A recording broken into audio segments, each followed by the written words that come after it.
Алла тек дүниені сұрау үшін ғана керек. Пайғамбар айтшы оларға, кім сендерді көктер мен жерден ризықтандырып жатқан? Кім сендердің көру қабілеттерің мен есту қабілеттеріңнің иесі?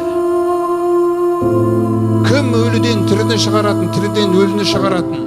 Кім жалпы қорыта келгенде юдаббирул әмір күллі істі басқаратын көктер мен жердің арасындағы? Саяқулун Аллах. Сол кезде олар айтады, Алла деп. Көрдіңіз ба? Алла бар. Алла тек дүниені сұрау үшін ғана керек. Басқа уақытта Алламен ешқандай байланыс жоқ. Қайта тірілтетіні, өлімнен кейін қайта тірілу, Алланың алдына бару деген. Сол секілді бірандай Құдаймен байланысқан істе де ескі иманның өкілдерін тартамайсыз көмекке. Қанша шақырсаңыз да, ол жаңағы сөздерін айтады, өздеріңіз білетін. Завод салмай ма, анау салмай ма, дүниеден асамайды. Залика маблағуху минал илми.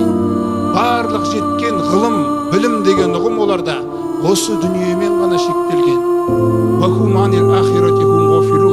Ахиреттен таза бейқам.